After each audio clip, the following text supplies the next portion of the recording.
Dear students, welcome to this class. In this class, we are going to discuss about Joule-Thomson effect and the derivation for Joule-Thomson coefficient. You know, Joule-Thomson effect paves the path to liquefy a gas or to cool a gas through adiabatic expansion. Okay, so let us go to the derivation part as well as the Joule-Thomson effect in detail. Okay, what is Joule-Thomson effect? A gas gets cooled when it is allowed to expand through a porous block under adiabatic condition. So Joule-Thomson effect gives an idea about how to cool a gas, how to reduce the temperature of the gas.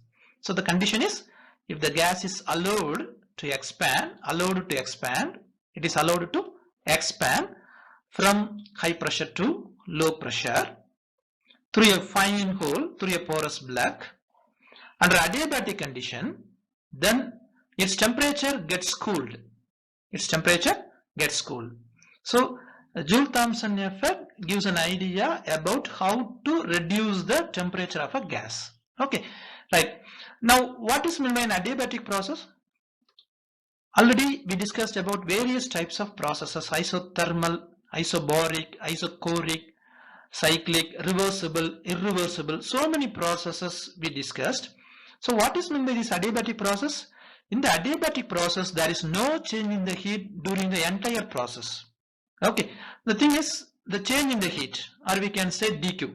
Normally heat is given by the symbol q. So change in the heat dq is equal to 0. Right? So now even in simple words or in layman terms, in a simple words we can say in adiabatic process no heat is allowed to escape from the system or no heat is allowed to enter into the system.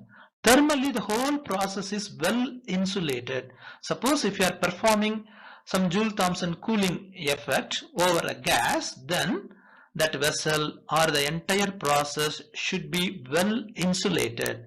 That means no heat is allowed to enter into the system, or similarly no heat is allowed to escape from the system. So there will be no change in the heat. The heat is constant. Okay, right. And finally, what is the significance of this Joule-Thomson effect? It gives an idea how to liquefy a gas, or cool a gas, because already we know gases are occupying very high volume when you are comparing with the liquids. Okay, for example, a very basic example, water. Suppose if you are taking water in the form of its liquid phase. Now the molecular weight of the water is 18.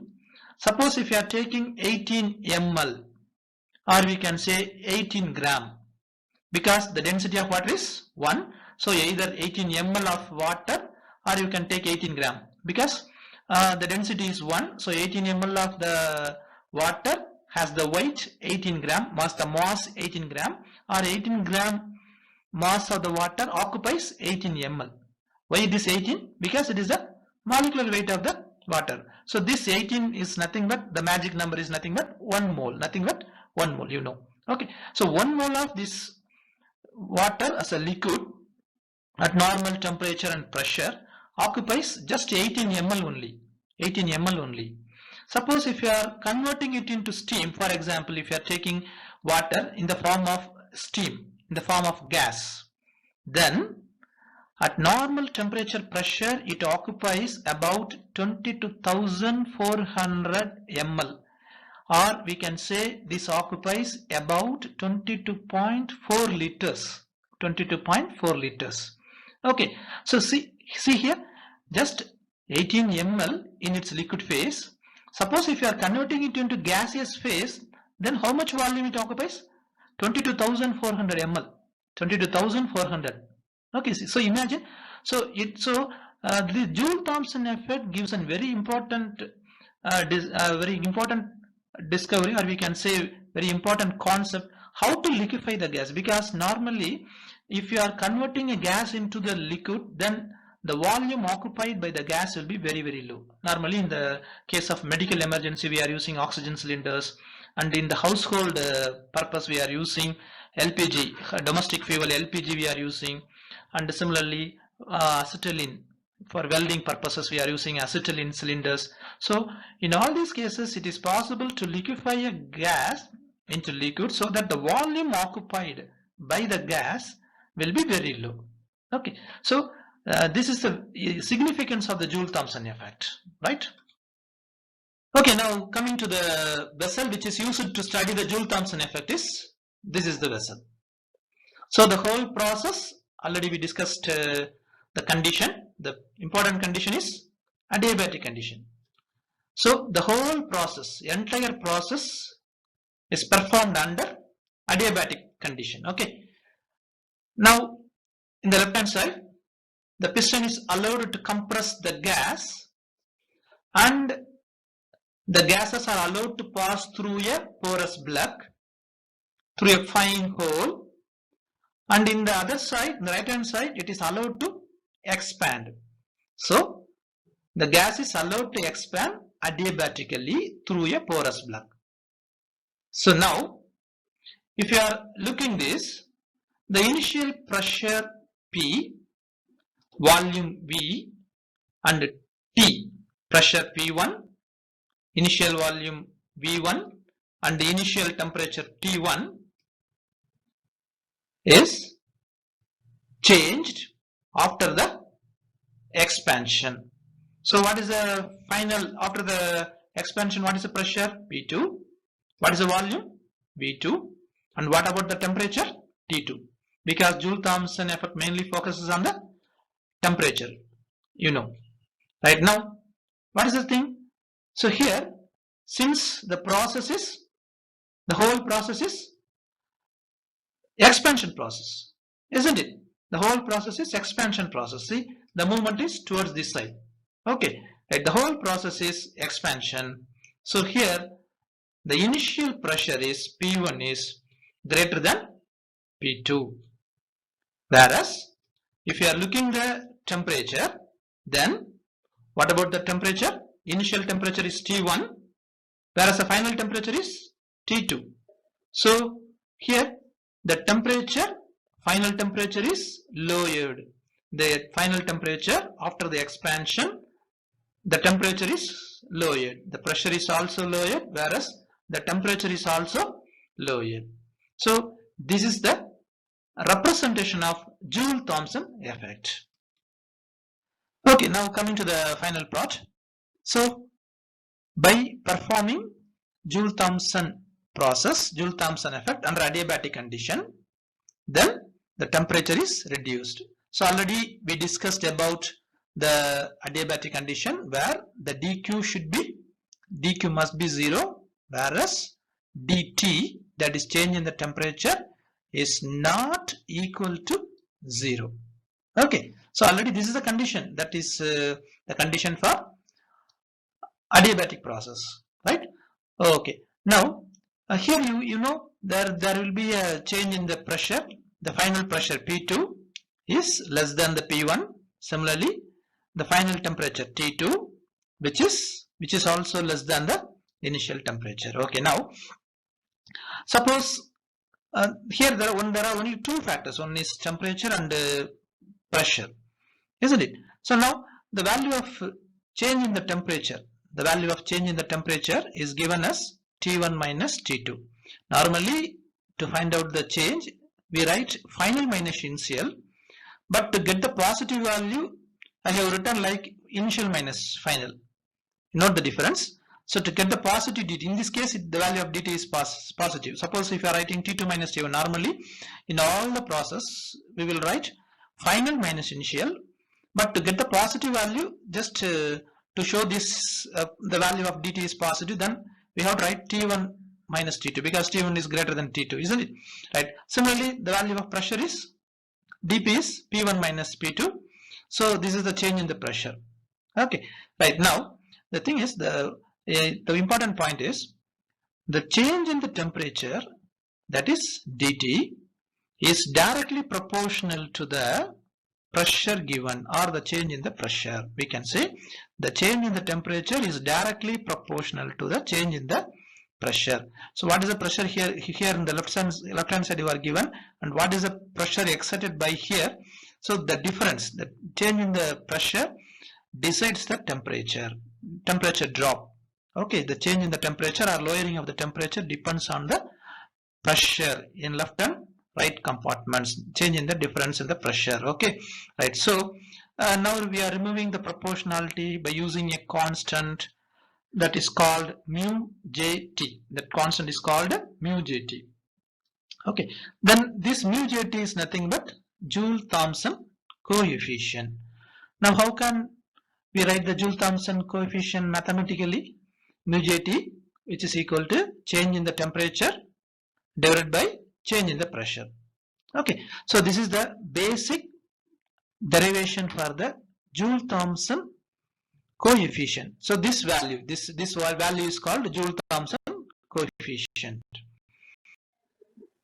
Now, what's the reason for the cooling effect? We know from the first law of thermodynamics, again we are going back into the first law of thermodynamics. Mathematically, the first law can be given as dE, that is a change in the internal energy, which is equal to Q minus W, where Q is the heat and W is the work done. Right. Now, the Joule-Thomson effect belongs to an adiabatic process. So naturally, the value of Q, this value of Q is naturally 0. So what about the first law now? The first law equation becomes D is equal to minus W. Note that. So this equation simply reduces into, first law equation simply reduces into D is equal to minus W. So here note that there is a negative sign.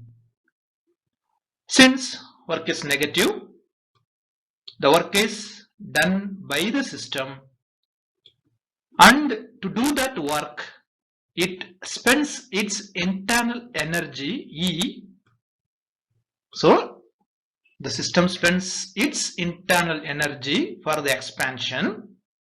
As a result, the temperature drops. Since energy is consumed for the expansion process from the system, naturally the temperature drops. So this is the reason why during the Joule-Thomson effect the gas gets cooled, because during the expansion the change in the work is negative sign. So naturally it takes the internal energy for the expansion, so its temperature reduced, right? And finally we know that the change in the internal energy is E2 minus E1, whereas the change in the work, or the work done, we can say simply the work done, is given by the first law D, that is change in P into V, isn't it? So here you know E2 is the final internal energy after the expansion, and E1 is the initial internal energy before the expansion. Similarly here P2 is the final pressure, V2 is the final volume after the expansion process, whereas P1 and V1 are the initial values, pressure and volume values before the expansion, right? And remember that Q is equal to 0. So naturally D is equal to minus W. Okay, right. So based on this, the E2 minus E1 can be equated, the change in the internal energy can be equated as minus P2 V2 minus P1 into V1. Because reason is, why there is a minus sign? Because here already under adiabatic condition D is equal to minus PV. Right, now just rearrange this equation. So now this equation becomes like this. E2 minus E1 minus P2 V2 plus P1 V1. So again, one more rearrangement. E2 plus P2 V2, P2 into V2. So take this term to the left hand side and take the E1 term to the right hand side. So naturally, this is the final form. E2 plus P2 into V2, which is equal to E1 plus P1 into V1. Right. Already in the derivation for heat capacity, we discussed what is the value of this E plus PV is nothing but enthalpy. It's nothing but H. The enthalpy is denoted by the symbol H. So the value of E plus PV, here we have derived something, E2 plus P2 V2, which is equal to E1 plus P1 into V1. So here, so naturally this left hand side belongs to H2. So this value, that is E2 plus P2 into V2, is nothing but H2. So other side we are having H1. That means what? During the Joule-Thomson effect, the initial enthalpy H1, that is before the expansion, is equal to the final enthalpy value after the expansion H2. So there is no change in the enthalpy during the Joule-Thomson effect or Joule-Thomson process.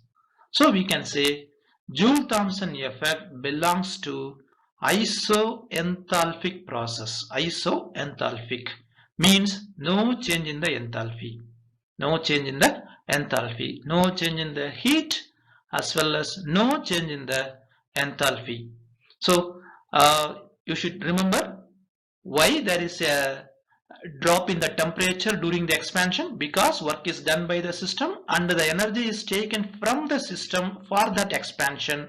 So naturally the temperature drops, and we can show that Joule-Thomson effect belongs to isoenthalpic process because there is no change in the enthalpy before the expansion as well as after the expansion. That means H1 which is equal to H2. Right, thank you.